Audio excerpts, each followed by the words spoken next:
कहीं जुल्फ़िकार अली भुट्टो ने सर उठाया जब वो पाकिस्तान आए। जमहूरियत की खातिर जो उन्होंने जादोजहद की, उस सफ़र में बहुत कम लोग थे, लेकिन जब उन्होंने एक सच जमहूरी अमल को इस खित्ते में जिस तरीके से उन्होंने स्ट्रगल की, वो आज भी खराज तहसीन है। आज साथियों ने जसारत की करारदाद पेश की, सिंध के साथियों ने भी जसारत की करारदाद पेश की। मैं यही समझता हूँ कि 44 साल बाद जमहूरियत के अलंबरदार जीत गए और डिक्टेटर हार गया।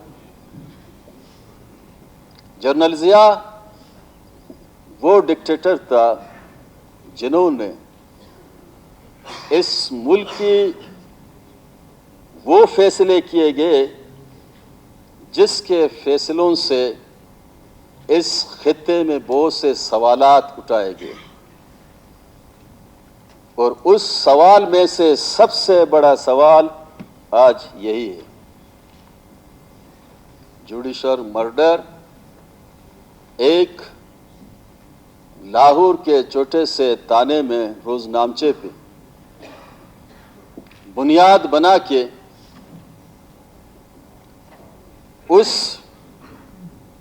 लीडर को फांसी के तख्ते पे चढ़ाना, ये कोई इस मुल्क का खिदमत नहीं था, जमहूरियत की खिदमत नहीं थी। उस जमाने में 16 और 15 करोड़ और 12 करोड़ की बात थी। जब जुल्फ़िकार अली भुट्टो ने कहा कि ताकत का सरचश्मा अवाम जब उनके साथ थी, तो किसी डिक्टेटर को ये हक हासिल नहीं थी कोई एक ऐसी गैर जमहूरी, गैर फितरी, गैर इखलाकी अमल करते जिससे पूरे इस खित्ते में एक सवाल पैदा हुए।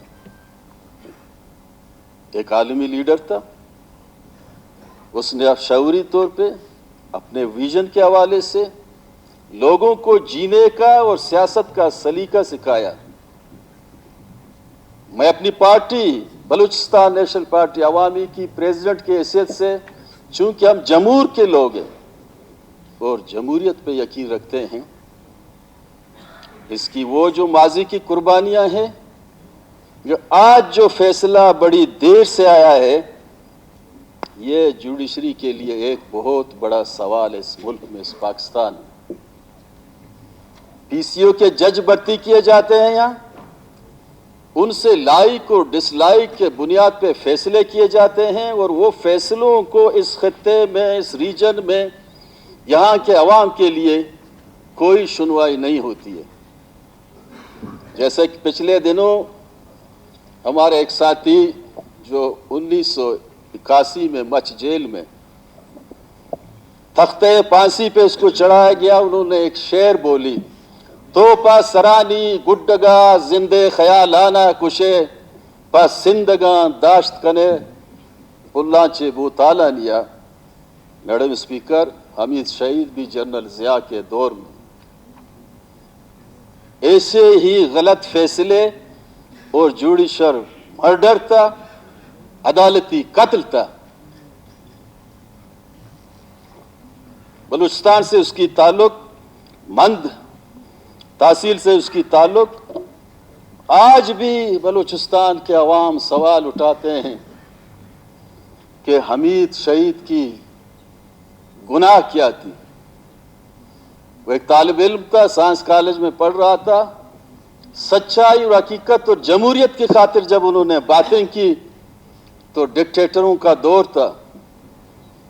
मुसीबत यही है कि इस मुल्क में जब बाशऊर, बाइल्म,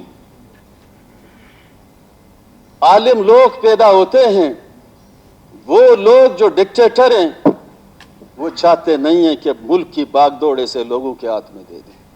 आज आपका मुल्क IMF का अगर कर्जदार है, ये उन गैर जमहूरी ताकतों की पॉलिसियों की वजह से कि आज ये कर्जदार है। یہ ملک آج بھی کچھ کو لے کے پورے دنیا میں پھر رہا ہے. یہ غلط پالیسی اور غلط خارجہ پالیسی کی وجہ سے، کیونکہ جب لیڈروں کو قتل کیا جاتا ہے، باشعور لوگوں کو عوام سے چھینی جاتی ہے، تو یہاں ایسے لوگ نکما پیدا ہوتے ہیں جو ملک کو نہیں چلاتے ہیں. یہی ملک کا حال ہے جو بند گلی میں پھنسا ہوا. اس ملک کو اب بھی ایک لیڈر کی ضرورت ہے. اگر آگے بڑھنا ہے، 22 کروڑ عوام کو آگے بڑھنا ہے، ابھی بھی جمہوریت کو چھوڑیں، جمہوریت کو چلنے دیں. جمہوریت سمندر کی مانند ہے، یہ اپنی گند خود صاف کرے گا. ہم سمجھتے ہیں کہ اس ملک میں ڈکٹیٹروں کی ابھی کوئی رول کی کوئی ضرورت نہیں. اس ملک کے صحیح خالق جمہوری لوگ ہیں، وہ پولیٹیکل پارٹی ہیں جن کے ساتھ عوام ہے. جب وہ نکلتے ہیں لاکھوں لوگ اس کے پیچھے ہوتے ہیں. یہ طاقت اور بم کا اگر قوت اور جنگ کا اگر یہ قوتیں ہوتی تو ایٹم بم کا اگر ہوتا تو یہ بڑے پیمانے پہ افغانستان پہ گرائے گئے. لیکن آخر کار ڈائیلاگ کے ذریعے افغانستان کا مسئلہ حل کیا گیا. اور بلوچستان کا بھی مسئلہ سیاسی ہے. ابھی جو پیپلز پارٹی، یہ مسلم لیگ نون کا، ان سے بھی ہم اپیل کرتے ہیں کہ بلوچستان کے مسئلہ جو سیاسی ہے اس کو سیاسی نقطہ نظر پہ حل کیا جائے. یہ بندوق کی نوک سے جو ذوالفقار علی بھٹو کا فیصلہ لکھا گیا، یہ بندوق کی نوک کو دوبارہ دہرانا نہیں چاہیے. ہم سمجھتے ہیں، مختصراً میں سمجھتا ہوں، ایک مظلوم قوم کی جانب سے ایک ادنا آواز بن کے میڈم اسپیکر آپ سے اپیل، پیپلز پارٹی کے ساتھیوں سے اپیل، جمہوری لوگوں سے اپیل ہے کہ بھٹو کا قاتل جنرل ضیاء تھا، حمید شہید کا قاتل جنرل ضیاء ہے. حمید شہید کو بھی شہید ڈکلیئر کیا جائے. انہی الفاظ کے ساتھ میں اجازت چاہتا ہوں. میں ہر وہ جمہوری عمل کا ساتھ دوں گا جو بلوچستان اور اس ملک کی بقا کی خاطر ہے. ڈکٹیٹرزم، زورا کی مخلوق، مردہ آباد. زندگ باد جمہوری عمل اور حق و انصاف. Thank you. تھینک یو جناب.